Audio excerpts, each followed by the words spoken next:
తెలుగు రాష్ట్రాల్లో 450కి పైగా రోబోటిక్ సర్జరీలు సక్సెస్ఫుల్ గా చేసిన ఘనత మణిపాల్ హాస్పిటల్దే.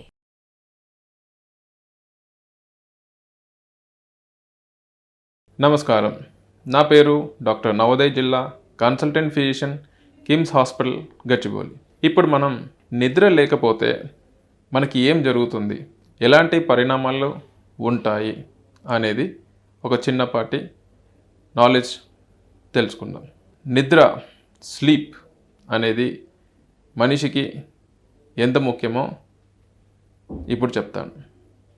రోజంతా కష్టపడి తినడం, వర్కింగ్ చేయడం, ఎక్సర్సైజ్ చేయడం, ఇలా రోజు ఏదో ఒక దినచర్య భాగంగా ఏదో ఒక పని చేస్తూ ప్రతి ఒక్క సెల్ బాడీలో పొద్దునంతా పనిచేసి ఆ వేస్ట్ మెటీరియల్స్ ఏదైతే రియాక్షన్స్ అంటే సెల్యులార్ లెవెల్లో జరిగే రియాక్షన్స్ వల్ల ఏదైతే చెడు పదార్థాలు బాడీలో ఉత్పత్తి అవుతాయో, లేదు సెల్లో విటమిన్స్ కానీ మినరల్స్ కానీ యూజ్ చేసి సెల్లో జరిగే ఎంజైమ్ లెవెల్స్లో ఏదైతే జరుగుతాయో ఇవన్నీ రోజు పొద్దున్నే మనం అంటే డే టైంలో ఇవన్నీ జరిగి అలసిపోతూ ఉంటాయి.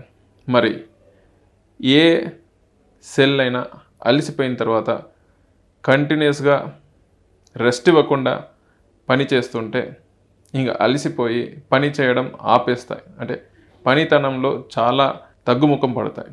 దానివల్ల బాడీకి సైడ్ ఎఫెక్ట్స్ రూపంలో సైడ్ ఎఫెక్ట్స్ వస్తాయి, హార్మ్ఫుల్ హెల్త్ ఎఫెక్ట్స్. మరి స్లీప్ అనేది ఏంటి? మనకందరికి తెలిసిందే, పొద్దున్నే లేస్తాం, పని చేసుకుంటాం, రాత్రి అయితే నిద్రపోతాం. దానికి అందుకంత ఇంపార్టెన్స్ అంటే రోజంతా పని చేసిన బాడీ అలసిపోయి నిద్రపోతుంది అని అనుకుంటాం. కానీ ఆ నిద్రపోయే టైం, స్లీప్ టైంలో బాడీ ఇంకా పని చేస్తూ ఉంటుంది. ఏ విధంగా? అప్పటి వరకు జరిగిన చేంజెస్ని నెక్స్ట్ డే అంటే మన బాడీలో ఉత్పత్తి అయ్యే చెడు పదార్థాలు కానీ ఆక్సిడెంట్స్ కానీ ఇవన్నిటి నుంచి వెళ్ళి బాడీ నిలదొక్కుకోవాలి అంటే రీజనరేట్ కావాలి, అంటే రెస్ట్ ఇవ్వాలి. సో అది ఎప్పుడు జరుగుతుంది?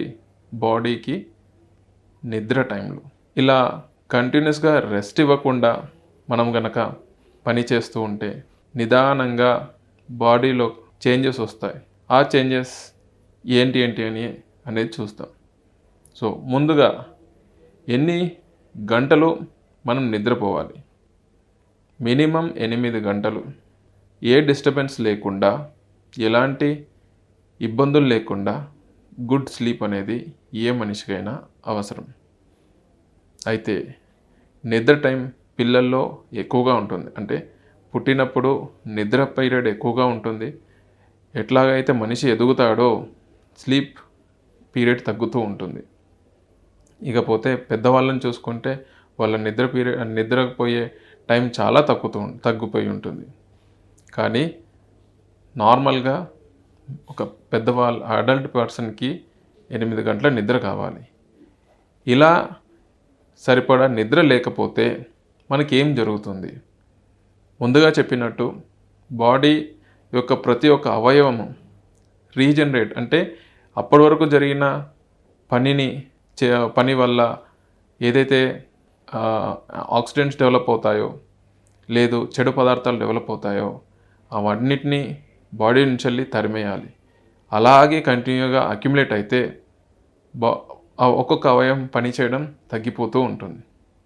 సో ముందుగా నిద్ర లేకపోతే ఫస్ట్గా ఇంపార్టెంట్గా చెప్పుకోదగిన side effect or disadvantage, harmful effects ఏంటి అంటే స్ట్రెస్. ఈ స్ట్రెస్ కంటిన్యూస్గా స్లోగా బాడీ మీద ప్రభావం చూపించడం స్టార్ట్ చేస్తే అది బీపీ, డయాబెటీస్, హార్ట్ అటాక్స్ ఇలాంటి ఎఫెక్ట్స్ తీసుకురాగలదు. Next immunity.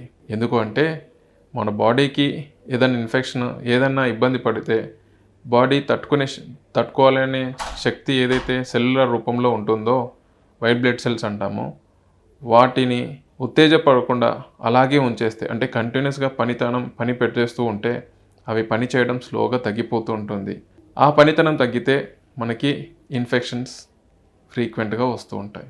ఒకవేళ చిన్నపాటి ఎగ్జాంపుల్ చూసుకుంటే నిద్ర ఫ్రీక్వెంట్గా అంటే సరిపడా టైం పీరియడ్లో లేదు, అలా లేని వాళ్ళకి ఫ్రీక్వెంట్గా జలుబులు, తుమ్ములు, జ్వరాలు ఇలాంటి హెల్త్ ప్రాబ్లమ్స్ ఫ్రీక్వెంట్గా వస్తూ ఉంటాయి.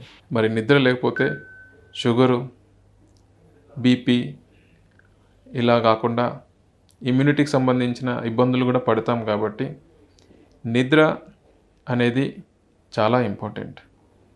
అట్లీస్ట్ 8 అవర్స్ మినిమం స్లీప్ అనేది ఎవరికైనా అవసరం, అది కూడా అన్డిస్టర్బ్డ్ స్లీప్. మరి నిద్ర బెటర్గా ఉండాలి అంటే ఏం చేయాలి? ఒకటి, good healthy habits, exercise. And ఒకవేళ నిద్ర లేదు అనుకుంటే ఆ మనిషికి ఏమన్నా హాబీస్ ఉంటే, ఆ హాబీస్లో ఇంట్రెస్ట్ ఉంటే ఆ హాబీస్ మీద రాత్రిపూట రీడింగ్ బుక్స్, లేదు అంటే మ్యూజికో, లేదు వేడి మిల్క్, వేడి పాలు ఇలాంటివి తీసుకోవడం వల్ల మనకి నిద్ర కొంతవరకు బెటర్గా ఉండే ఛాన్స్ ఉంటుంది. సో బెనిఫిట్స్ ఆఫ్ స్లీప్ ఉండాలి అంటే ఖచ్చితంగా మనం సరిపడా నిద్ర, అది అన్డిస్టర్బ్డ్గా ఉండాల్సి ఉంటుంది.